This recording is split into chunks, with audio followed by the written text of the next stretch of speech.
اعوذ باللہ من الشیطان الرجیم بسم اللہ الرحمن الرحیم اللہم وفقنا لما تحب وترضى واجعل عاقبۃ امورنا خیرا ولا تکلنا الی انفسنا طرفۃ عین ابدا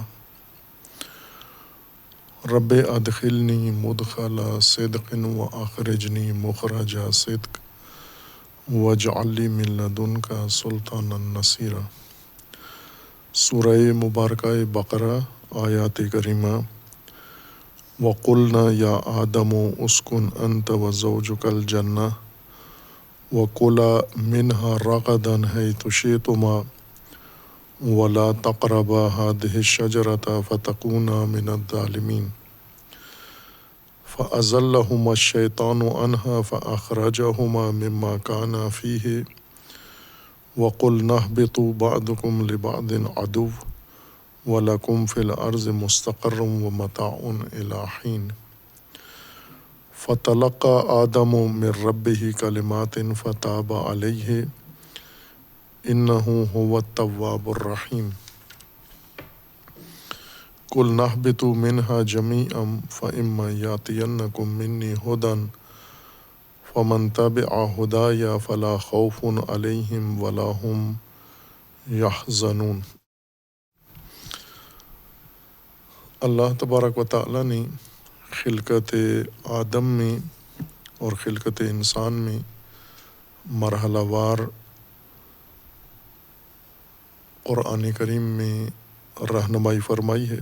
پہلا مرحلہ ملائکہ کو آگاہی دینا ہے، دوسرا مرحلہ آدم کو تعلیم دینا ہے، تیسرا مرحلہ ملائکہ کا سجدہ ہے آدم کے سامنے و انسان کے سامنے، اور انسان کی حیثیت اور انسان کی جو منزلت اللہ نے مقرر کی ہے زمین پر، اس کو قبول کرنا اور اسے مان لینا اور اسے تسلیم کرنا ہے۔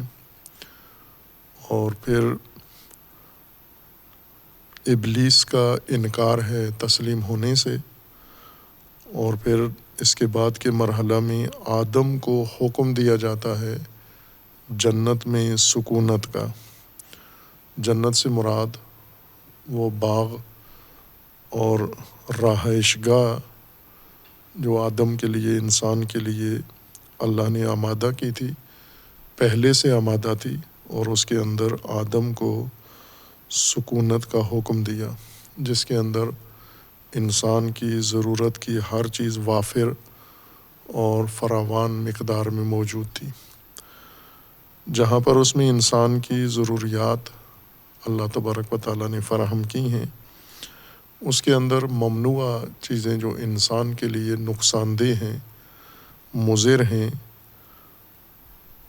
وہ بھی موجود تھیں، اور ان سے آدم کو پہلے سے روکا ہوا تھا، آگاہی دے دی تھی کہ اس باغ میں ہر چیز آپ کے استعمال کی نہیں ہے، جو آپ کے استعمال کی ہے اس میں کوئی ممانعت اور رکاوٹ نہیں ہے، اسے آپ کھلے بندوں کھا سکتے ہیں بغیر کسی روک ٹوک کے، لیکن جو نقصان دہ اور مضر چیز ہے اس کے قریب نہیں جانا۔ وَلَا تَقْرَبَا هَٰذِهِ الشَّجَرَةَ فَتَكُونَا مِنَ الظَّالِمِينَ۔ اگر آپ اس شجرہ کے قریب گئے تو آپ ظالمین میں سے ہو جائیں گے۔ اور پھر اس کے بعد ہے فَأَزَلَّهُمَا الشَّيْطَانُ عَنْهَا فَأَخْرَجَهُمَا مِمَّا كَانَا فِيهِ۔ شیطان نے، ابلیس نے اسی شجرہ کا ارتکاب آدم و زوج آدم سے کروا دیا، اور پھر اس کے بعد اس جنت یا باغ اور رہائش سے آدم کے اخراج و خروج کا باعث بنا۔ یہ جنت یا رہائش جس کو باغ کا عنوان قرآن نے دیا ہے، اس میں قرآن مجید کی دیگر آیات میں سورہ اعراف اور سورہ طٰہٰ کی آیات جو یہی مضمون کچھ مزید خصوصیات کے ساتھ بیان کر رہی ہیں، اس میں ان آیات کو دیکھیں تو تمام ضروریات انسان کی بغیر مشقت کے، بغیر زحمت کے، بغیر محنت کے انسان کے لیے وہاں پر فراہم کی گئی تھیں۔ یہ زمین کا وہ حصہ ہے جہاں پر اللہ تبارک و تعالیٰ نے اپنے حکم سے یہ سب کچھ فراہم کر رکھا تھا، اور زمین کے باقی حصے ایسے نہیں ہیں، نہ اس وقت تھے اور نہ آج ایسے ہیں۔ آدم کو زوج کے ساتھ سکونت کا حکم دیا اور شیطان نے بہکا کر ان سے ارتکاب کروا دیا اس ممنوع شجرہ کا۔ اس ارتکاب کے بعد انہیں وہاں سے نکلنا پڑا۔ اللہ تبارک و تعالیٰ کا فرمانا ہے کہ اگر آپ نے یہ شجرہ ممنوع کھا لیا اور اس سے استفادہ کیا، اس کے نزدیک گئے، آپ ظالمین میں سے ہو جائیں گے، آپ دونوں فتکونا من الظالمین۔ انسان آدم و زوجہ ہر دو ظالم بن جائیں گے۔ ظالم قرآن کریم کی ان بنیادی اصطلاحات میں سے ہے جس کا زیادہ تکراراً ذکر ہوا ہے مختلف مواقع کے اوپر، یعنی انسانی رویوں میں سے یا انسانی حالات میں سے ایک حالت جس کا نام ظلم ہے، اسے قرآن نے تکراراً ذکر کیا ہے، اور انسان کے صفات میں سے بھی ہے اور انسان کے ماحول کے لیے بھی، جہاں پر انسان زندگی بسر کرتا ہے اور کر رہا ہے اور کرے گا، اس کے بارے میں بھی یہ لفظ تکرار ہوا ہے۔ دو عنوان قرآن کریم میں اس مادہ سے، اس لفظی بنیاد سے بنائے گئے ہیں اور انہیں تکراراً استعمال کیا گیا ہے، ایک ظالم و ظلم اور دوسرا ظلمات۔ ظلم و ظالم و ظلمات کے بارے میں خوب ایسے تأثر لوگوں کو ملتا ہے کہ گویا ان کے معانی سے واقف ہیں، آشنا ہیں، واضح ہیں، یعنی ان کے معانی میں کوئی ابہام نہیں ہے، اور ظلم کو عموماً ستم، جور، تجاوز کے معنی میں لیتے ہیں۔ عام طور پر عرف عام میں ظالم اس انسان کو کہتے ہیں جس نے کسی کی جان لی ہو، کسی کا مال لے لیا ہو، کسی کے حق پر قبضہ کر لیا ہو، کسی کو حق سے زور زبردستی طاقت سے اس نے محروم کر دیا ہو، اس کو ظالم کہتے ہیں، اور انہی کو معنی بھی ظلم کا قرار دیا جاتا ہے، اور ظلمات کا ترجمہ اندھیرا، تاریکی، رات کیا جاتا ہے۔ خوب یہ استعمالات درست ہیں، ظالم ستمگر کو ہی کہتے ہیں، متجاوز کو کہتے ہیں، اہل جور اور جائر انسان کو ظالم کہتے ہیں، جو دوسروں کے حقوق چھین لیتے ہیں، دوسروں کی جان لے لیتے ہیں، دوسروں کے اموال چھین لیتے ہیں، انہی کو ظالم کہتے ہیں۔ لیکن یہ معانی نہیں ہیں ظلم کے و ظالم کے، یہ مصادیق ہیں، اور معنی ظلم کا پہلے بیان ہوا ہے سابقہ آیات میں، جہاں اللہ تبارک و تعالیٰ کا فرمانا تھا کہ خدا نے انہیں ظلمات میں چھوڑ دیا ہے۔ جو تمثیل پیش کی گئی تھی منافقین کے لیے یا مردد گروہوں کے لیے جو ایمان کا راستہ چھوڑ کر ظلمات کی طرف آ جاتے ہیں، وَتَرَكَهُمْ فِي ظُلُمَاتٍ لَا يُبْصِرُونَ، وہاں اس معنی کی طرف اشارہ ہوا تھا کہ اصل معنی کیا ہے اور پھر اس معنی کے مصادیق کیا ہیں۔ ظلم کا لغوی معنی، بنیادی معنی وہ جور یا ستم نہیں ہے، بلکہ فقدان نور ہے، عدم نور ہے، جس طرح بعض محقق اہل لغت نے ذکر کیا ہے۔ ظلم کا ایک ہی معنی ہے،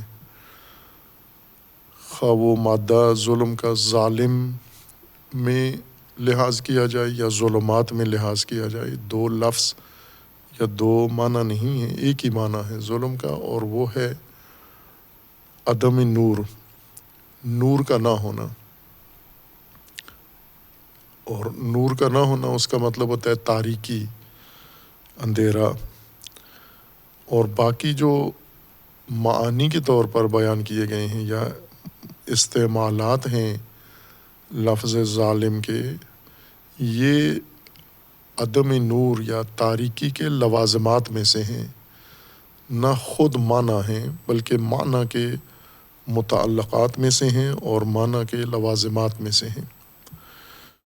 نور بھی عموماً عام ذہنی تصور یہ ہے کہ ہم نور کا معنی سمجھتے ہیں اور جب سمجھانا پڑے تو اشارہ کر دیتے ہیں کسی حسی نور کی طرف، سورج کے نور کی طرف یا برقی وسائل سے حاصل ہونے والے نور کی جانب اشارہ کر دیتے ہیں کہ یہ نور ہوتا ہے، اور اس سے یہ غلط فہمی ذہنوں میں پیدا ہو جاتی ہے نور کے معنی کو سمجھنے میں کہ انسان اس مصداق کو معنی قرار دیتا ہے اور باقی سارے مصادیق یا معانی اس لفظ کی دلالت سے خارج کر دیتا ہے، انہیں نور کے زمرے میں نہیں شمار کرتا، یا اگر انہیں نور کا معنی کیا جائے یا نور کے معنی کے طور پر ان حقائق کو بیان کیا جائے تو اسے مجاز سمجھتا ہے یا اسے غیر حقیقی استعمال قرار دیتے ہیں اہل علم، اور اس وجہ سے یہ ابہام نور کے معنی میں ہے۔ اور ظلم چونکہ عدم نور ہے، یہ نور کا ابہام بھی ظلم کے معنی میں سرایت کر گیا ہے۔ عموماً عرف عام میں تو ظالم مسلم سمجھا جاتا ہے کہ ستمگر، حق چھیننے والا، متجاوز، جائر کو ظالم کہتے ہیں۔ اہل علم مزید اس معنی کو بیان کرتے ہیں اپنے مباحث میں، جیسے علم کلام میں یا علم فقہ میں یا علم تفسیر میں اور دیگر علوم کے اندر جب انہیں اس لفظ سے پالا پڑتا ہے، سروکار ہوتا ہے، تو وہ اس کے معانی مزید الجھا دیتے ہیں اور عموماً ظلم کو عدل کے مقابلے میں معنی کرتے ہیں۔ عدل کا معنی کرتے ہیں پہلے کہ شے کو اپنی جگہ پر رکھنا، اور ظلم کا مطلب یہ ہوتا ہے کہ شے کو اپنی جگہ سے ہٹا کر رکھنا۔ یہ لغوی معنی نہیں ہے، اس کا لغت سے کوئی تعلق نہیں ہے، یہ اصطلاحی معنی ہے، اہل علم کی اپنی بنائی ہوئی اصطلاح ہے۔ قاعدے کے مطابق لغت سے الفاظ و معانی کی حقیقت منتقل ہونی چاہیے علوم کی طرف، یعنی علوم لغت سے مدد لیں، لیکن بعض موارد میں بلکہ کثیر موارد میں یہ عمل برعکس ہوا ہے کہ لغت کے مطالب علوم سے وارد ہوئے ہیں۔ علوم نے جو اصطلاحیں قائم کی تھیں وہ اہل لغت نے لغوی معانی سمجھ لیے ہیں اور انہیں معانی لغویہ کی فہرست میں ذکر کر دیا ہے، جس وجہ سے خلط پیدا ہوا ہے۔ علوم کی اپنی اصطلاحات ہیں اور ہر علم رکھتا ہے اپنی اصطلاح، ضروری ہوتا ہے ہر علم کے لیے کہ اپنی اصطلاحات پہلے مقرر کرے، ان کی وضاحت کرے کہ جب بھی اس علم کے اندر یہ الفاظ استعمال ہوں گے تو مراد یہ معانی ہوں گے۔ یہ رائج طریقہ ہے، علمی طریقہ ہے، اور اس میں نہ کوئی قباحت ہے بلکہ اس میں خوبی ہے کہ ہر علم اپنی الگ اصطلاحات وضع کرے، مقرر کرے اور اس کے بارے میں وضاحت کرے، آگاہی دے، اور پھر اسی کی بنیاد پر اپنی ساری علمی گفتگو اور بحث بھی کرے۔ جن علوم میں یہ کام نہیں ہوتا، یعنی پہلے اپنی اصطلاحات متعارف نہیں کرواتے، رائج اصطلاحات لے کے اپنے مطالب بیان کرتے ہیں، ان کے اندر اثناء بحث میں یہی خلط پیدا ہو جاتا ہے کہ ان کی اصطلاح واضح نہیں ہے، دیگر علوم کی اصطلاح لوگوں کے ذہنوں میں ہوتی ہے، اس علم میں اس لفظ سے کچھ اور مراد لیا گیا ہے اور لوگ اس سے دوسرے علم کی اصطلاح مراد لیتے ہیں۔ مثلاً اگر علم منطق کی اپنی اصطلاح ہے اور علم فقہ کی اپنی اصطلاح ہے، علم منطق نے اپنی اصطلاحات کی وضاحت کی ہے کہ جب ہم یہ لفظ استعمال کریں گے تو اس سے مراد کون سا معنی ہوگا۔ اگر علم فقہ یہ کام نہ کرے، اپنی اصطلاحات بنا کے انہیں متعارف نہ کروائے، تو فقہ پڑھتے ہوئے جب یہ الفاظ جن سے فقہا خاص معنی، اصطلاحی معنی مراد لیتے ہیں، لوگوں کے ذہنوں میں منطقی اصطلاح کا معنی آ جائے گا، فلسفی اصطلاح کا معنی آ جائے گا کہ عموماً ایسے ہوتا ہے۔ علم کلام کی اپنی اصطلاحات ہیں، علم فلسفہ کی اپنی اصطلاحات ہیں، علم فقہ کی اپنی اصطلاحات ہیں۔ یہ ہر علم کرتا ہے اور کرنا چاہیے اور درست ہے، لیکن پڑھنے والوں کو یہ آگاہی ہو، مختلف علوم کی اصطلاحات سے واقفیت ہو، تاکہ مطالعہ، کسی علم کے مطالعہ میں یا کسی علم کے درس میں اور تدریس میں خلط نہ کر دیں، دوسرے علم کی بات اس علم میں داخل نہ کر کے الجھا نہ دیں ذہن کو۔ اور پھر جو چیز ضروری ہے مراد کرنا وہ یہ کہ علوم کی اصطلاحات کو لغت میں نہ ذکر کیا جائے، لغت میں فقط لغوی معانی ہوں، پھر اصطلاحی معانی دیگر کتابوں کے اندر۔ یہ علوم کا فریضہ ہے کہ لغوی معنی کے ساتھ تناسب اپنی اصطلاح کا بیان کریں کہ انہوں نے یہ اصطلاح اس معنی کے لیے کیوں مقرر کی ہے، کیا نسبت ہے۔ اور یہاں وہی ظرافت درکار ہوتی ہے کہ لغوی معنی کے ساتھ کوئی حتماً علمی معنی کو نسبت ہوتی ہے، کوئی ان میں آپس میں تناسب ہوتا ہے، اسی وجہ سے یہ اصطلاح وجود میں آتی ہے، بلا وجہ نہیں ہوتی۔ اصطلاح قائم کرنے کے پیچھے بھی لغوی معنی کے ساتھ اس کا تناسب ملحوظ ہوتا ہے۔ خب اب ہم اگر تفاسیر میں دیکھیں یا علوم میں دیکھیں تو زیادہ اہل علم کے ہاں رائج معنی ظلم کا یہ ہے کہ وضع الشیء فی غیر محل۔ کتابوں میں بھی یہی لکھا ہوا ہے، نصاب میں بھی یہی پڑھایا جاتا ہے، اور اصطلاح رائج بھی اسی پر ہو گئی ہے۔ اور یہاں سے یہ اصطلاح لغت میں منتقل ہو گئی ہے کہ ظلم کا مطلب شے کو اپنے محل میں نہ رکھنا، کسی دوسرے محل میں جو اس کا مکان نہیں ہے وہاں پر اس کو رکھ دینا، یہ ظلم ہے۔ اور عموماً جیسا کہ مثالیں دقت سے نہیں دی جاتی، بہت ہی سادہ بدوی مثالیں دی جاتی ہیں جن سے اور زیادہ الجھن پیدا ہوتی ہے۔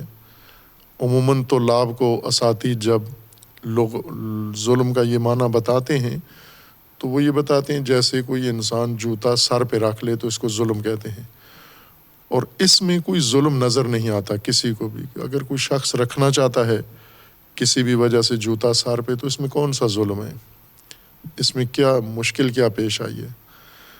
لیکن یہی مثال چونکہ جوتے کا مقام پاؤں ہے، پاؤں سے نکال کے سر پہ رکھ لیں تو یہ طالب علم کو بتایا جاتا ہے یہ ظلم ہے، پھر وہ ساری عمر اسی میں الجھا رہتا ہے کہ اس میں ظلم کا کون سا پہلو شامل ہے۔ یہ اصطلاح ہے علوم کی، نہ کہ لغوی معنی ہے۔ اصطلاح علمی میں یہ کہا جاتا ہے عدل کے مقابلے میں ظلم لغت میں نہیں استعمال ہوتا، علوم میں ظلم عدل کے مقابلے میں استعمال ہوا ہے۔ ورنہ قرآن کریم میں عدل کے مقابلے میں جو چیز استعمال کی گئی وہ جور ہے، کہ انسان یا جائر ہے یا قاصد السبیل ہے، یعنی یا مقتصد ہے یا جائر ہے۔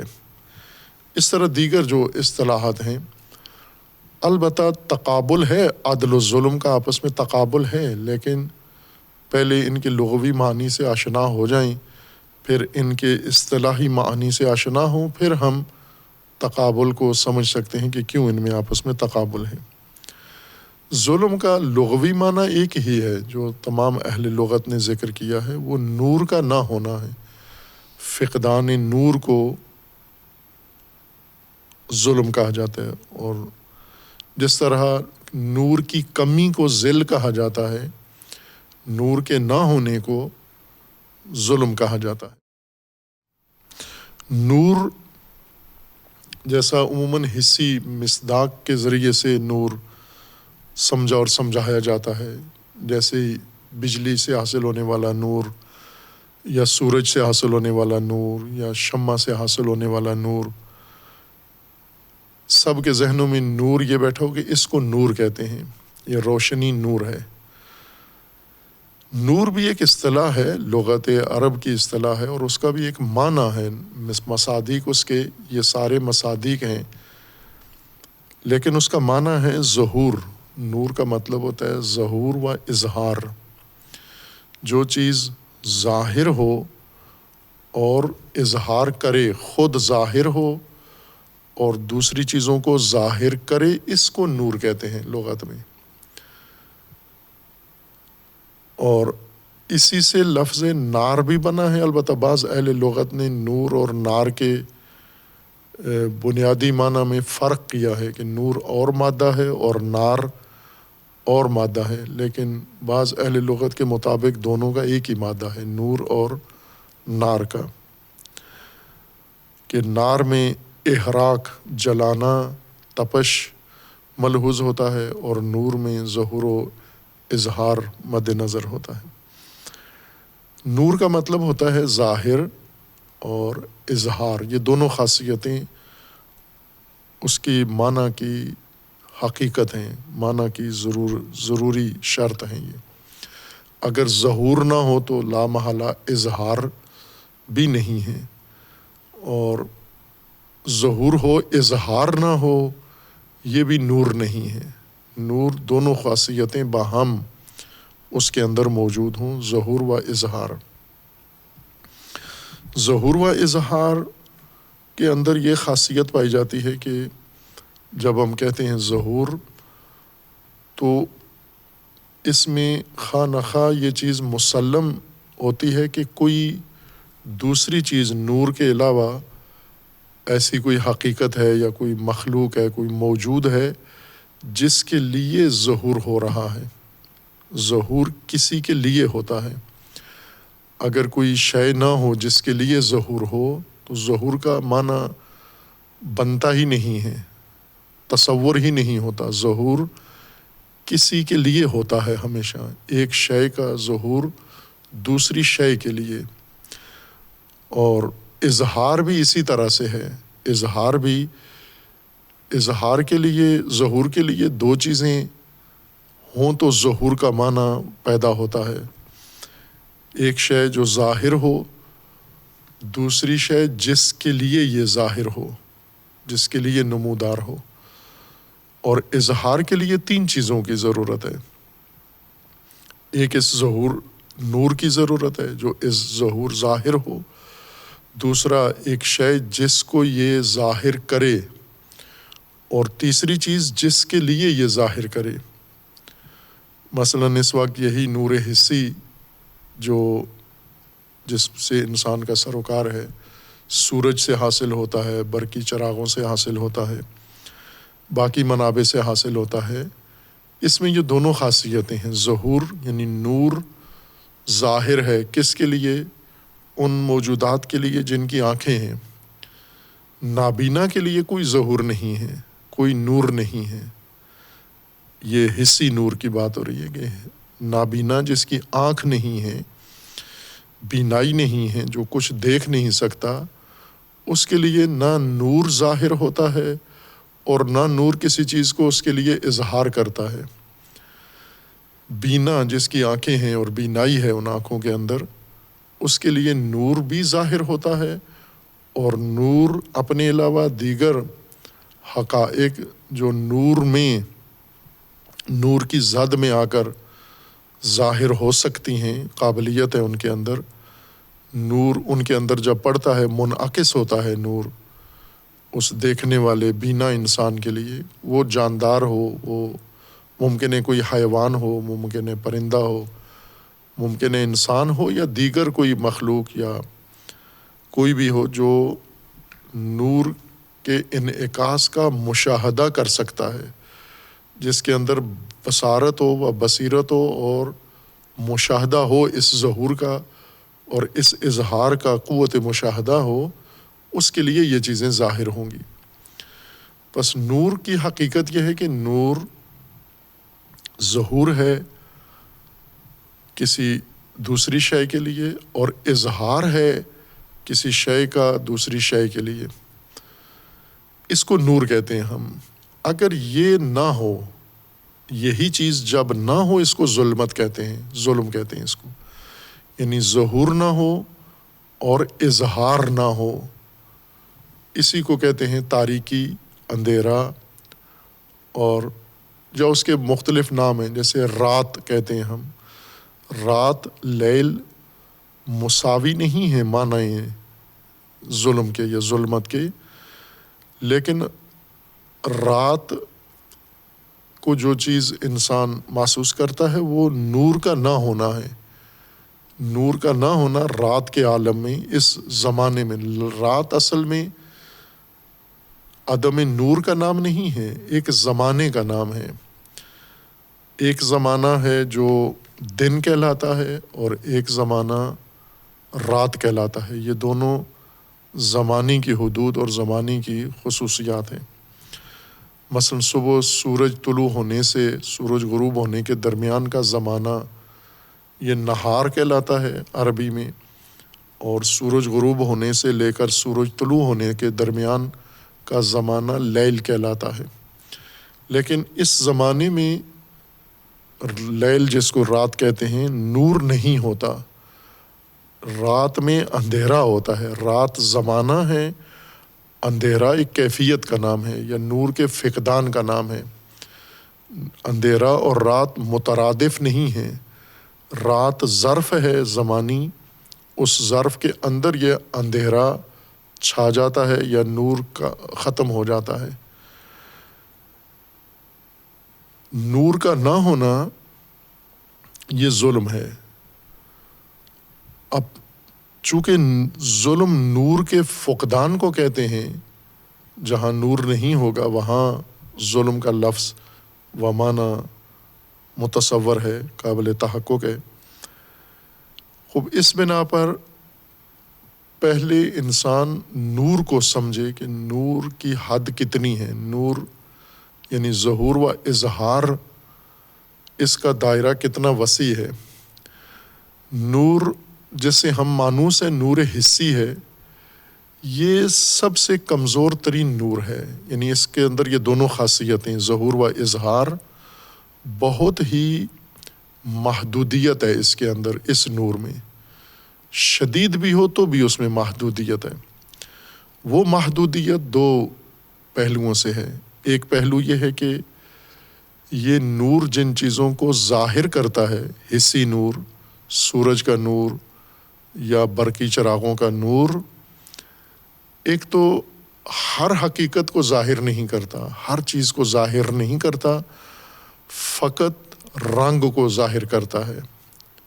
رنگ کے علاوہ کوئی چیز یہ نور ظاہر نہیں کر سکتا۔ اجسام سارے نہیں دکھا سکتا۔ یہ ظہور اس کا ہے، لیکن یہ ظہور، اس کا ظہور بھی محدود ہے، اظہار بھی محدود ہے۔ یہ نور ظاہر ہوتا ہے فقط بینائی کے لیے، بصارت کے لیے، دیکھنے کی حس کے لیے ظاہر ہو سکتا ہے، لیکن باقی حصوں کے لیے ظاہر نہیں ہے، اس کا کوئی ظہور نہیں ہے۔ یا وہ موجودات جن کے اندر بصارت نہیں ہے، بینائی نہیں ہے، یہ نور ان کے لیے نہ خود ظاہر ہے، نہ کسی چیز کو ظاہر کر سکتا ہے۔ مثلا جیسے پودے ہیں، درخت ہیں، پتھر ہیں، ان کے لیے کوئی چیز نہ یہ خود ظاہر ہو سکتا ہے، نہ یہ ان کے لیے کسی چیز کو ظاہر کر سکتا ہے، جو کہ صرف بینائی کے لیے خود ظہور رکھتا ہے اور بینائی کے لیے دوسری چیزوں کو ظاہر کر سکتا ہے۔ یعنی ایک طرف سے اس کی محدودیت یہ ہے کہ یہ فقط حس بصارت کے ساتھ مختص ہے، اس کا ظہور اور اظہار، جبکہ حقائق نہ بینائی کے اندر منحصر ہیں اور نہ مبصرات کے اندر منحصر ہیں، بلکہ حقائق بہت وسیع ہیں۔ اور مبصرات میں سے بھی، محسوسات میں سے بھی فقط رنگ دکھا سکتا ہے، باقی کوئی چیز نہیں دکھا سکتا۔ مثلاً وہ اجسام جن میں رنگ نہیں ہے، یہ نور ان کو ظاہر نہیں کر سکتا۔ لہٰذا پیمائشیں رنگ کے ساتھ دکھا سکتا ہے، اگر رنگ نہ ہو تو ہمیں پیمائش کا کوئی پتہ نہیں چلتا۔ یہ طول و عرض و لمبائی چوڑائی فقط رنگین جسم کی، رنگین صفحے کی، رنگین شے کی ہمیں محسوس ہوتی ہے، چونکہ باقی کسی چیز کو یہ دکھانے کے قابل نہیں ہے۔ بس ظہور و اظہار نور کا معنی ہے، اور یہ ظہور و اظہار بہت محدود سطح میں، محدود دائرے میں اس نور حسی کے حصے میں آیا ہے کہ یہ رنگوں کو ظاہر کرتا ہے، فقط رنگ، اجسام کو ظاہر نہیں کر سکتا، رنگ کے علاوہ باقی کیفیات کو ظاہر نہیں کر سکتا، کمیات کو ظاہر نہیں کر سکتا، باقی جتنی بھی حقائق ہیں، عناصر ہیں، زمین کے نیچے، زمین کے اندر، زمین سے باہر، کچھ بھی نہیں دکھا سکتا، صرف رنگ دکھاتا ہے۔ لہٰذا وہ چیزیں جیسے ہوا ہے، آکسیجن ہے، رنگین نہیں ہے، یہ نہیں دکھا سکتا، اور ہزاروں لاکھوں کروڑوں حقائق ہیں جو انسان کے ارد گرد موجود ہیں، انہیں نہیں دکھا سکتا۔ ایک تو حجم کے لحاظ سے اس کے اندر محدودیت ہے کہ ہر حجم کو نہیں دکھا سکتا، ایک قابل رؤیت حجم ہو تو ظاہر کرتا ہے، جیسے جراثیم ہیں، نہیں دکھا سکتا ان کو چونکہ ان کا حجم بہت چھوٹا ہے۔ آنکھ کے علاوہ کسی اور حس کے لیے، کسی اور مدرک کے لیے کچھ بھی ظاہر نہیں کر سکتا، اور رنگوں کے علاوہ کچھ بھی دکھا نہیں سکتا۔ یہ اس کے اندر محدودیت ہے۔ نور کا معنی ظہور و اظہار ہے، اور ظہور و اظہار محدود ترین درجے میں، دائرے میں نور حسی ہے۔ لیکن اس کے علاوہ جو باقی ظہور و اظہارات ہیں جن کا دائرہ وسیع ہے، وہ 2 درجے پہلے بیان کیے تھے، پھر ان 2 کو کھول کے ہم مزید بھی پھیلا سکتے ہیں۔ ایک نور جو حقیقی نور جس کو کہہ سکتے ہیں، وسیع نور، جس کے اندر ظہور و اظہار کا دائرہ بہت وسیع ہے نور حسی سے، وہ علم ہے، اور علم کی تعریف بھی اسی طرح سے کی گئی، العلم نور۔ یہی 2 چیزیں علم کے لیے بھی ہیں، نور ہے و اظہار، ظہور ہے اور اظہار ہے۔ علم خود ظاہر ہوتا ہے اور علم اظہار بھی کرتا ہے۔ ظاہر ہوتا ہے علم ذہن کے لیے، عقل کے لیے، مدرک کے لیے، اور اظہار ساری چیزوں کو کرتا ہے۔ کوئی حقیقت ایسی نہیں ہے جسے علم ظاہر نہ کر سکے انسان کے عقل پر یا انسان کے ذہن پر۔ اس لحاظ سے محدودیت ہے کہ علم فقط ذہن و عقل کے لیے ظہور بھی رکھتا ہے اور اظہار بھی کر سکتا ہے، لیکن جن چیزوں کا اظہار کر سکتا ہے ان میں محدودیت نہیں ہے نور حسی کی طرح کہ فقط محسوسات کو یا رنگین چیزوں کو، بلکہ تمام حقائق، خواہ وہ مادی ہوں، غیر مادی ہوں، رنگین ہوں، غیر رنگین ہوں، کسی بھی قسم سے ان کا تعلق ہو، زمینی ہوں، فلکی ہوں، مانوی ہوں، مادی ہوں، جسمانی ہوں، غیر جسمانی ہوں، ان سب کو علم اظہار کر لیتا ہے، لیکن صرف انسان کے ذہن کے لیے۔ تیسری جو نور کی مثال ہے، یا تیسرا درجہ نور کا جو اصل حقیقی نور ہے، جس میں بغیر قید و شرط کے، بغیر محدودیت کے ظہور بھی ہے اور اظہار بھی ہے، وہ جس کو عام بول چال میں ہم ہستی کہتے ہیں، اور اصطلاح میں جس کو وجود کہتے ہیں، کہ اصل وجود ہے ظہور، اور وجود ہی اظہار ہے۔ یعنی اشیاء ظاہر ہوتی ہیں تو وجود کی بنیاد پر ظاہر ہوتی ہیں، وجود ملتا ہے تو ظاہر ہوتی ہیں، ظہور کرتی ہیں، اور وجود کے ذریعے سے ان کا اظہار بھی دوسروں کے لیے وجود کے ذریعے سے ہوتا ہے۔ پس اصل حقیقی نور وجود ہے، چونکہ سارا ظہور اس کا ہے اور تمام اظہارات اس کے طفیل ہیں، اور اسی بنیاد پر اللہ تبارک و تعالیٰ نے قرآن کریم میں اپنے لیے لفظ نور استعمال کیا، اللہ نور السماوات والارض۔ یہ اللہ ہے نور سماوات کا، یعنی ظہور سماوات و ارض کا، اللہ کے لیے، اللہ کی وجہ سے ہے، اور اللہ ہے ان کے ظہور کی بنیاد، اور اللہ نے ہی ان کا اظہار بھی کیا ہے۔ اگر دوسرے مدرکات کے لیے یہ قابل دار کہیں تو وہ بھی اللہ کے ذریعے، اور اللہ فقط وجود ہے، ہستی ہے، ہستی کے علاوہ کوئی اور ملاوٹ نہیں ہے۔ پس نور جس کو ہم کہتے ہیں، وہاں بھی انسان اسیر مصداق ہے، مصداق کو نور بنا کر بیٹھا ہوا ہے، اور پھر اس مصداق کو لے کر اس کا تقابل کر کے ظلم کو بھی سمجھتا ہے۔ ظلم اگر فقدان نور ہے تو وہ فقط نور حسی کے مقابلے میں نہیں ہے، بلکہ مطلقہ ہے، جہاں پر بھی ظہور نہیں ہوگا اور اظہار نہیں ہوگا، اس کو ظلم کہیں گے ہم، نور کا نہ ہونا۔ اور جس طرح نور کے یعنی ظہور کے و اظہار کے تقاضے ہیں، لوازمات ہیں، آثار ہیں، جیسے اگر نور ہو تو انسان کو راستے نظر آتے ہیں، ظاہر ہوتے ہیں راستے، نور ہو تو راستوں کا نشیب و فراز نظر آتا ہے، نور ہو تو راستے میں موجود مفید مضر چیزیں نظر آتی ہیں، نور ہو تو انسان کو ہر چیز نظر آتی ہے، نور ظاہر کرتا ہے۔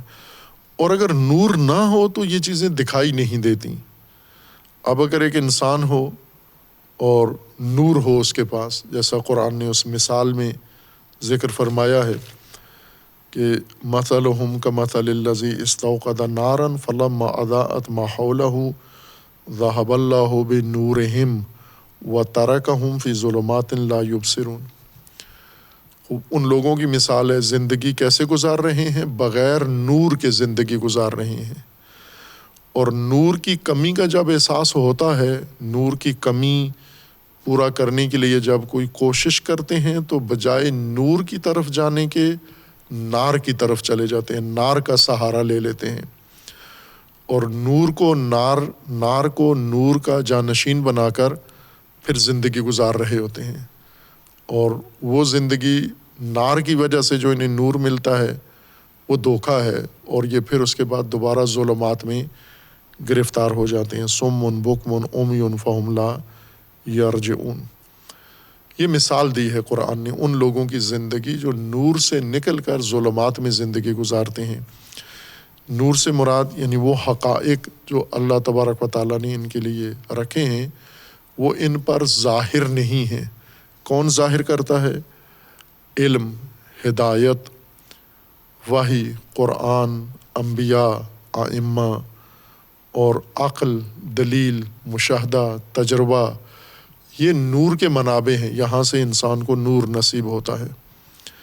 اور اگر کوئی ان سب کا راستہ چھوڑ دے، مشاہدات کو ترک کر دے، تجربات کو چھوڑ دے، اور علوم کو چھوڑ دے، براہین کو چھوڑ دے، ادلہ کو چھوڑ دے، عقل کو ترک کر دے، معقولات کو چھوڑ دے، وحی کے ساتھ کوئی رشتہ نہ ہو، علوم کے ساتھ رابطہ نہ ہو، اور زندگی گزار رہا ہو، یہی مثال ہے ان لوگوں کی جو ظلمات میں زندگی گزار رہے ہیں۔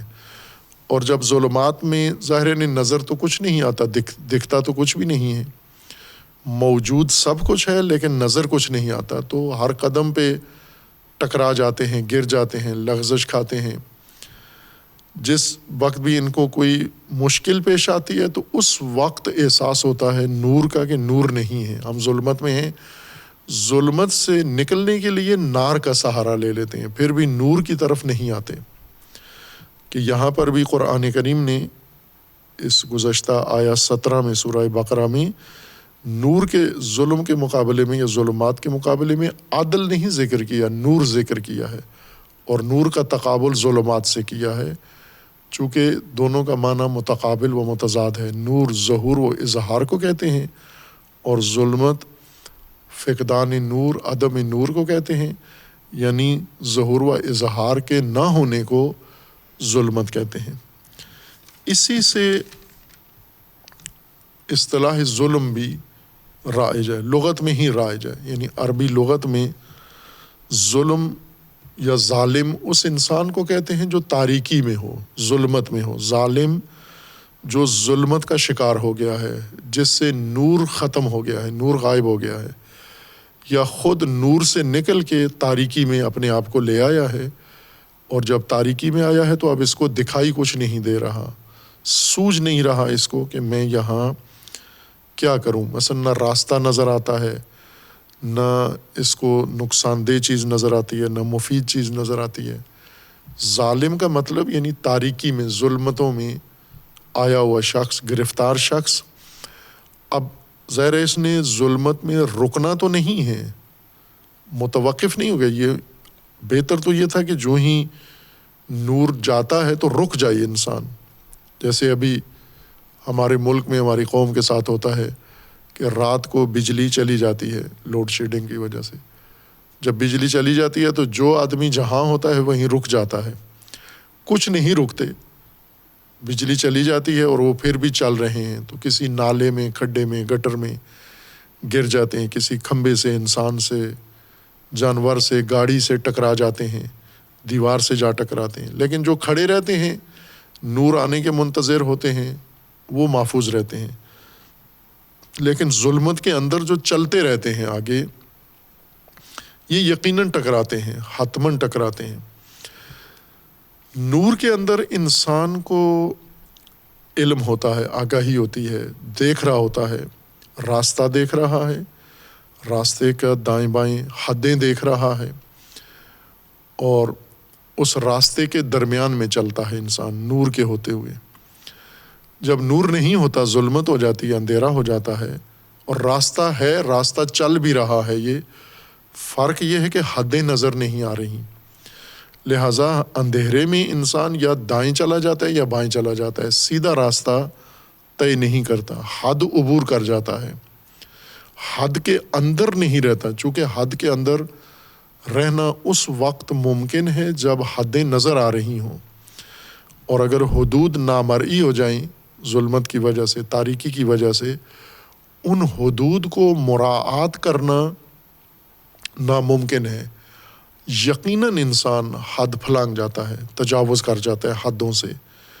بس حد پھلانگنا یہ ظلم نہیں ہے، یہ ظلمت کا لازمہ ہے، لازمہ معنی ہے۔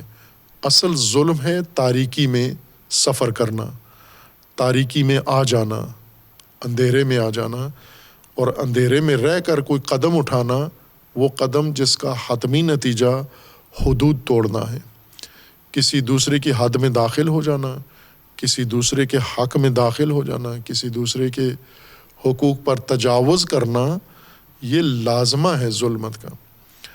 جس طرح ہم نور حسی میں دیکھتے ہیں کہ دونوں کام، دونوں تجربے ہوتے ہیں، نور ہوتا ہے، پھر نور ختم ہو جاتا ہے، روشنی، اور اندھیرا چھا جاتا ہے۔ پھر اندھیرے میں جو حادثات رونما ہوتے ہیں رات کی تاریکی کی وجہ سے، ظلمت کی وجہ سے، جب نور آتا ہے تو وہ زخمی نظر آتے ہیں، وہ ٹوٹ پھوٹ نظر آتی ہے، وہ نقصان نظر آتا ہے کہ اندھیرے میں یہ چیز اس چیز سے ٹکرا گئی، وہ اس سے ٹکرا گیا، یہ چیز نظر نہیں آ رہی۔ دوسری چیز مثلا اندھیرے میں جوتا گم ہو گیا، چونکہ نظر تو نہیں آ رہا، کوئی دوسرا پہن کے چلا گیا اپنا جوتا سمجھ کر۔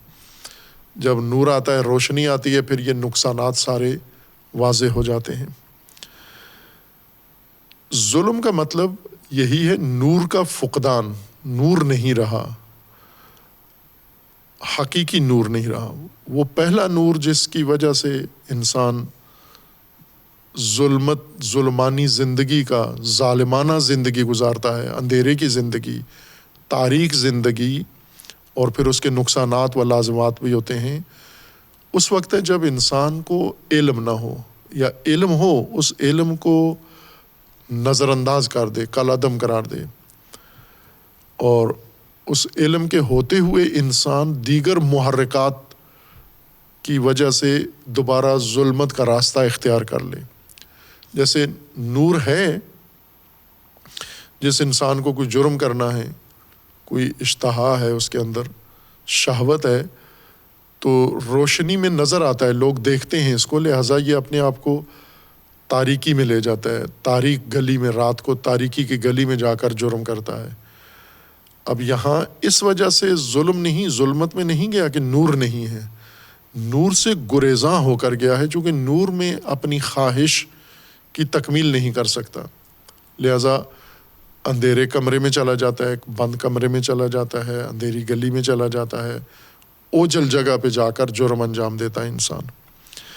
اسی طرح علم کے ہوتے ہوئے انسان تاریک وادیوں میں چلا جاتا ہے تاکہ وہاں جا کر گناہان کا ارتکاب کرے، جرم کا ارتکاب کرے اور ستم کرے۔ ستم ظلمت میں جا کر کرتا ہے انسان، چونکہ نور میں ستم کی جرت نہیں ہوتی، اس کو نظر آتا ہے دوسروں کو، اس وجہ سے بچ کے یہ ظلمتوں کے اندر، اندھیروں کے اندر جا کر کام کرتا ہے۔ پس ظلم، تاریک، ظالم، تاریکی میں آیا ہوا انسان، تاریکی کے اندر کام کرنے والا انسان، اور ظلم تاریک فضا میں جو قدم انسان اٹھاتا ہے، جو یقیناً یا حدود شکنی ہوتی ہے، قانون شکنی ہوتی ہے، حق کشی ہوتی ہے، حرمت شکنی ہوتی ہے، حق تلفی ہوتی ہے، یہ ساری چیزیں تاریکی میں وقوع پذیر ہوتی ہیں۔ وہ تاریکی جو نور علم، نور معرفت، نور جیسے شعور ایک نور ہے، آگہی ایک نور ہے، علم نور ہے، یہ نور اگر ہوں اور ان نور کے اندر انسان حرکت کر رہا ہو، چل رہا ہو، جیسے قرآن فرماتا ہے کہ وہ لوگ جن کو اللہ نے نور دیا ہے وہ نور میں چلتے ہیں، زندگی گزارتے ہیں، ان کی مشی زندگی نور کے اندر ہے۔ کیا یہ ان لوگوں کی طرح ہیں جو اندھیروں میں سفر کرتے ہیں، ظلمات میں سفر کرتے ہیں؟ اسے قرآن کریم نے تقابل کے ساتھ اور انسان کی زندگی کی مثال دی ہے کہ جس کو اللہ نے نور عطا کیا ہے اور وہ نور سے نور کو استفادہ کرتا ہے اور نور کے اندر زندگی گزارتا ہے، اور اس کے ساتھ دوسرا انسان ہے جو نور اس کو میسر نہیں ہے۔ سورہ انعام میں آیا 122 میں، سورہ انعام آیا 122 میں اللہ تبارک و تعالیٰ کا فرمانا ہے، أَوَمَنْ كَانَ مَيْتًا فَأَحْيَيْنَاهُ وَجَعَلْنَا لَهُ نُورًا يَمْشِي بِهِ فِي النَّاسِ كَمَنْ مَثَلُهُ فِي ظُلُمَاتٍ لَيْسَ بِخَارِجٍ مِنْهَا كَذَلِكَ زُيِّنَ لِلْكَافِرِينَ مَا كَانُوا يَعْمَلُونَ۔ خوب یہاں پر بہت واضح طور پر اللہ تبارک و تعالیٰ نے یہ مثال پیش کی ہے دو آدمیوں کی، دو قوموں کی، دو نسلوں کی، دو طبقات کی۔ ایک وہ ہیں جنہیں اللہ نے، یہ مردہ تھے، ان کو اللہ نے زندہ کیا ہے، حیات دی ہے، اور پھر وَجَعَلْنَا لَهُ نُورًا، پھر ان کے لیے نور بھی دیا اللہ نے، یمشی بہی، یہ اس نور کے ذریعے فی الناس، لوگوں کے اندر مشی کرتے ہیں، یعنی زندگی گزارتے ہیں، معاشرتی زندگی، سماجی زندگی نور کے ساتھ زندگی گزار رہے ہیں۔ آگہی ہے، علم ہے، شعور ہے، دانش ہے، رہنمائی ہے، ہدایت ہے ان کے پاس۔ یہ شخص أَوَمَنْ كَانَ مَيْتًا فَأَحْيَيْنَاهُ وَجَعَلْنَا لَهُ نُورًا، یہ شخص کمن مثلہ، اس کی طرح ہے، مثلہ فی ظلمات لیس بخارج منہا، یہ اس شخص کی طرح ہے جو ظلمات میں ہے، اندھیرے میں ہے، اور اس سے خارج، بالکل پوری زندگی بھر اس ظلمت سے باہر نہیں آیا۔ کیا یہ دونوں کی زندگی ایک جیسی ہے؟ ایک جیسی زندگی گزاریں گے یہ دونوں؟ یہ تقابل قرآن کریم میں اس لیے ہوتا ہے کہ عملی طور پر ہم انہیں برابر ہی سمجھتے ہیں، اور قرآن کریم نے جس تساوی کی نفی کی ہے کہ یہ تساوی ناجائز ہے، غلط ہے، جیسے علم ریاضی میں چونکہ تساوی احکام مقادیر میں سے ہے، عدد یا مقدار کمیات میں سے ہے کہ کمیات یا مساوی ہوتے ہیں یا غیر مساوی، اور وہاں پر اگر کسی جگہ پر ریاضی قاعدہ ہے تساوی کا کہ دو خط مساوی، دو سطح مساوی، دو حجم مساوی کیسے ہوتے ہیں، یا دو عدد مساوی، اگر کوئی انسان غلطی کر رہا ہو اور دو غیر مساوی چیزوں کو مساوی سمجھ رہا ہو، یا دو مساوی چیزوں کو ان کے اندر نفی تساوی کر رہا ہو انسان، تو فوراً ریاضی کا قاعدہ سامنے آ کر اس کو روک دیتا ہے کہ یہ ایسے نہیں ہے جیسے آپ کہہ رہے ہیں۔ مثلا عدد 4 5 کے مساوی نہیں ہے۔ 1 میٹر لمبا خط وہ 2 میٹر لمبے خط کے مساوی نہیں ہے، تو فوراً ریاضی آ کر یہاں اس تساوی کی نفی کر دیتی ہے، ریاضی کا قاعدہ و قانون۔ اسی طرح سماجی مساویات ہیں، معاشرتی مساویات ہیں جو لوگ غلطی سے مساوی سمجھ بیٹھتے ہیں، جیسے مومن و فاسق مساوی ہیں۔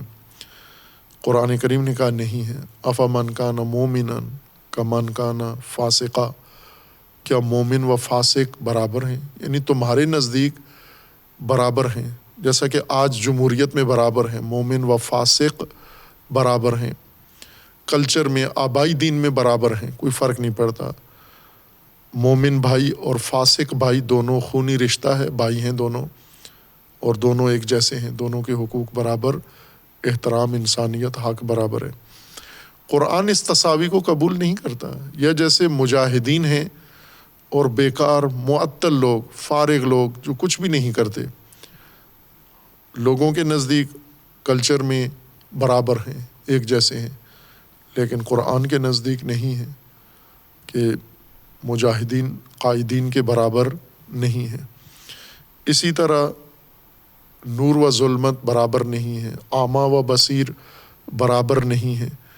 یہ بہت سارے تساوی ہیں جن کی قرآن نے نفی کی ہے کہ یہ نہیں ہے اس طرح، آپ انہیں ایک طرح سے سمجھتے ہو۔ اس سورہ انعام کی آیا 122 میں اللہ تعالیٰ کا فرمانا ہے کہ جو لوگ زندہ ہیں اور نور ان کو اللہ کی طرف سے میسر ہے اور اس نور کے روشنی میں زندگی گزار رہے ہیں، یہ ان کی طرح ہیں جو ظلمتوں میں ہیں۔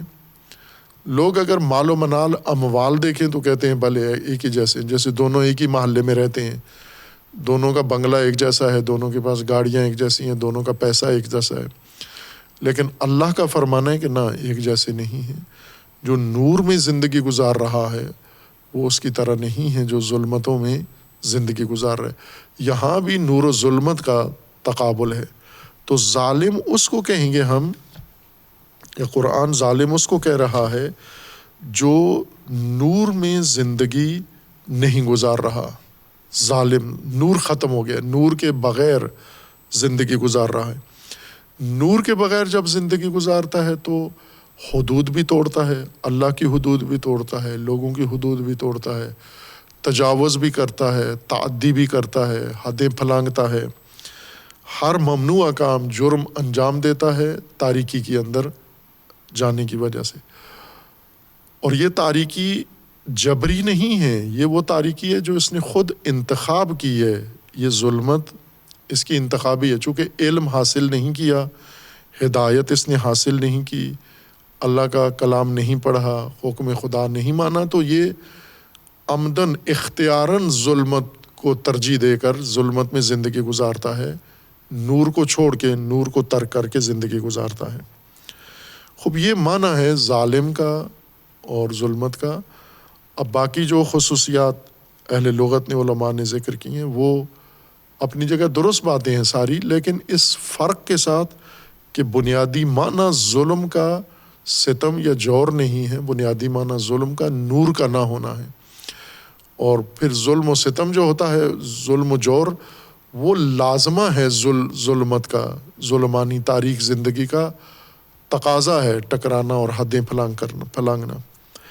اللہ تبارک و تعالیٰ نے آدم و زوج آدم کو حکم دیا کہ اسکن انت و زوجک الجنہ وکلا منہا رغدا حیث شئتما، یہ فرمان تھا کہ آپ سکونت اختیار کرو اور کھلے بندوں کھاؤ، آزادی کے ساتھ کھاؤ، اور جیسے مرضی ہے ویسے زندگی گزارو۔ ولا تقربا ہذہ الشجرہ، یہ اس وقت تک ہے، مشروط ہے یہ زندگی، آسائش کی زندگی، بغیر مشقت کی زندگی، جب تک آپ ممنوع شجرہ کا ارتکاب نہیں کرتے. آپ ممنوع شجرہ کا ارتکاب کریں گے پھر اس باغ میں رہنا آپ کے لیے دشوار ہو جائے گا. اب یہاں عموماً ذہن میں یہ بات آتی ہے کہ یہ جو اللہ تبارک و تعالیٰ نے انہیں نکال دیا تو غضب کی وجہ سے انتقاماً نکال دیا، ورنہ کیا حرج تھا ممنوع شجرہ کھانے کے بعد وہیں پہ رکھتے. نہ، اب وہاں رہنے کے قابل نہیں رہے چونکہ ظالمین میں سے ہو گئے. وَلَا تَقْرَبَا هَٰذِهِ الشَّجَرَةَ فَتَكُونَا مِنَ الظَّالِمِينَ، ظالمین میں سے ہو جاؤ گے آپ. یہ شجرہ کھاتے ہی آپ تاریکی میں چلے جاؤ گے، آپ نور سے نکل جاؤ گے، آپ اندھیرے میں چلے جاؤ گے، اس تاریکی میں جہاں پر حقائق تشخیص دینا مشکل ہو جاتا ہے، جہاں پر راستہ، حدیں جو اللہ نے مقرر کی ہیں وہ دکھائی نہیں دیتی، اس حالت میں چلے جاؤ گے، ظلمت کی حالت میں چلے جاؤ گے، تاریکی کی حالت میں چلے جاؤ گے. اور تاریکی میں پھر آپ اس باغ میں جو حدیں ہیں وہ آپ مراعات کر ہی نہیں سکتے. جب روشنی میں آپ یہ کام کرو گے، ابھی تو روشنی میں ہو اور یہ اللہ نے روشنی دے دی ہے، سکونت دی ہے، آگاہی دی ہے، تعلیم الاسما دی ہے، یہ روشنی ہے ساری. اس روشنی کو اگر آپ نے نظر انداز کیا اور آپ روشنی کے اندر کوئی ایسا قدم اٹھا دیا اور تاریکی میں چلے گئے، پھر تو آپ یقیناً اس زندگی کے لائق نہیں رہو گے، اس زندگی کے حقدار نہیں رہو گے. کون سی؟ رغدن ہے سو شئتما، یعنی بغیر مشقت کی زندگی، یا سورہ طٰہٰ کے مطابق کہ لا تجوع فیہا ولا تعریٰ ولا تظمأ ولا تضحیٰ، یعنی ایسی زندگی جس میں آپ کو بھوکا نہیں رہنا، ایسی زندگی جس میں آپ کو ننگا نہیں رہنا، ایسی زندگی جس میں پیاسا نہیں رہنا آپ کو، جس میں آپ کو دھوپ پہ نہیں رہنا. یہ وہ زندگی ہے جو آپ کے لیے اللہ نے فراہم کر دی ہے. اس زندگی کو قائم رکھنے کے لیے آپ کو ممنوعات سے پرہیز کرنا ہے، ان سے دور رہنا ہے. اور ممنوعات کے قریب اگر جاؤ گے پھر یہ زندگی خود ہی چھن جائے گی تم سے. نہ کہ اللہ نے غصے میں آ کر، غضب میں آ کر، ناراض ہو کر نکال دیا ہے، ورنہ اگر چشم پوشی کی جاتی تو رکھا جا سکتا تھا. جیسے کسی گھر کے اندر کوئی جوان اگر بے راہ روی بھی کر دیتا ہے تو پھر بھی والدین چشم پوشی کر کے ادھر ہی رکھتے ہیں، نکال نہیں دیتے. بہت سارے غصیلے بچوں کو نکال دیتے ہیں گھر سے، لیکن بہت سارے متحمل مزاج وہ نہیں نکالتے. ٹھیک ہے اس نے غلط کام کیا ہے بچے نے، لیکن اپنا بچہ ہے یہیں پہ رہے. نہ، یہ جو حبوط ہے جنت سے نکلنا ہے، اس زندگی رغدن زندگی سے نکلنا ہے، مرغد زندگی سے، یہ اس عمل نے نکالا ہے. فَتَكُونَا مِنَ الظَّالِمِينَ وَلَا تَقْرَبَا هَٰذِهِ الشَّجَرَةَ فَتَكُونَا مِنَ الظَّالِمِينَ، یعنی اگر آپ اس شجرہ کے قریب گئے، ان قربت هذه الشجرة فتكون من الظالمین، اس شجرہ کی قربت تمہیں اندھیرے میں لے جائے گی، تاریکی میں لے جائے گی. وہاں رہ اس تاریکی میں اور اس زندگی میں آپس میں تناسب ہی نہیں ہے. یہ زندگی آسائش والی مرغد زندگی یہ نور کے ساتھ سازگار ہے، ظلم و ظلمت کے ساتھ سازگار نہیں ہے. اور آپ نے یہ کام کرنا ہے کہ نور سے نکلنے نہ پائیں. کوئی ایسا کام اس زندگی میں نہیں کرنا کہ یہ روشنی جو ابھی آپ کو ملی ہوئی ہے یہ ختم ہو جائے. اگر یہ روشنی ختم ہو گئی پھر آپ کو دوسرا حصہ زمین کا آپ کے لیے موجود ہے جہاں پر یہ ساری چیزیں ہیں لیکن مشقتوں کے ساتھ ہیں. وہ مرغد چیزیں نہیں ہیں، فراہم اللہ نے نہیں کر دیں آپ کو، بلکہ آپ کو خود تگ و دو کرنا پڑے گی. وَلَا تَقْرَبَا هَٰذِهِ الشَّجَرَةَ فَتَكُونَا مِنَ الظَّالِمِينَ، آپ ظالم بن جاؤ گے، یعنی نور سے ظلمت میں آ جاؤ گے، اور ظلمت میں پھر وہ زندگی جو یہاں اس زندگی، اس طرح کی زندگی کے لیے لازمی ہے وہ ختم ہو جائے گی تمہاری. یہ زندگی بھی زمین کے اوپر ہے جو جنت ہے، اور وہ زندگی بھی زمین کے اوپر ہی ہوگی. لیکن فرق یہ ہے کہ ایک مرغد ہے، ایک مشقت ہے۔ مشقت والی زندگی میں اس ممنوع چیز کے ارتکاب کی وجہ سے آپ کو جانا پڑے گا، اور پھر انہوں نے یہی کیا۔ جب اضلہما الشیطان، شیطان نے وسوسہ کیا اور انہیں نکال دیا، پھر اس کے بعد حبوط ہوا اور اخراج ہو گیا اس بہشت سے، پھر اس کے بعد آگے داستان بڑھتی ہے کہ زمین پر آ گئے اور زمین میں کافی عرصہ گزرا، پھر توبہ کا مرحلہ طے ہوا، اور توبہ کے دوران جو حضرت آدم علیہ السلام نے اللہ تبارک و تعالیٰ سے طلب کیا وہ یہی تھا کہ ہم نے اپنے اوپر ظلم کیا، انا ظلمنا انفسنا، ہم نے اپنے اوپر ظلم کیا ہے، یعنی یہ ہم نے خود کیا اپنے ساتھ، جو ہوا آپ نے نہیں کیا، برخلاف ابلیس کے، کہ ابلیس کو اللہ نے فرمایا سجدہ کر، اس نے نہیں کیا، اور اللہ نے کہا کہ تو نافرمان ہے لہذا نکل جا، تو اس نے یہ نہیں کہا کہ یہ میں نے نافرمانی کی اور میری نافرمانی کی وجہ سے یہ میرے ساتھ ہو رہا ہے، میں نے اپنا حشر حال خود کیا ہے، بلکہ اللہ کو کہہ رہا ہے کہ بما اغویتنی، تو نے مجھے بہکایا ہے، اللہ نے مجھے بہکایا، یہ نہیں کہتا کہ میں نے کیا۔ آدم علیہ السلام نے یہ نہیں کہا کہ اللہ تو نے مجھے نکال دیا ہے، بلکہ فرمایا میں نے اپنے اوپر ظلم کیا ہے، آپ نے بتایا ہوا تھا یہ ظلم ہوگا اور وہ ہم سے ہو گیا وہ ظلم، اور اب اس کا علاج توبہ ہے، اور وہ توبہ قبول ہوئی، اور پھر آدم علیہ السلام کو اللہ تبارک و تعالیٰ نے وہ اگلا مرحلہ ہدایت کا، تشریح کا، رہنمائی کا، پھر وہ شروع ہوا۔ وَقُلْنَا يَا آدَمُ اسْكُنْ أَنْتَ وَزَوْجُكَ الْجَنَّةَ وَكُلَا مِنْهَا رَغَدًا حَيْثُ شِئْتُمَا وَلَا تَقْرَبَا هَٰذِهِ الشَّجَرَةَ فَتَكُونَا مِنَ الظَّالِمِينَ۔ یہ شجرہ انہوں نے ارتکاب کیا، ابھی آگے آئے گا کہ شیطان نے بہکایا، پھر اس کے بعد انہوں نے ارتکاب کیا، اس سورہ میں نہیں ہے لیکن اگلے سورہ میں ہے کہ وہ کیا ہوا ان کے ساتھ۔ شیطان نے جس شجرہ کا ارتکاب کروایا وہ کھانے سے نتیجہ فوری کیا نکلا، وہ 100 شرمگاہیں ان کی نمایاں ہو گئیں، یہ نتیجہ نکلا، اور وہاں سے اس وجہ سے انہیں پھر وہاں سے نکلنا پڑا، یہ بعد میں بیان کریں گے۔ صلی اللہ علیہ محمد۔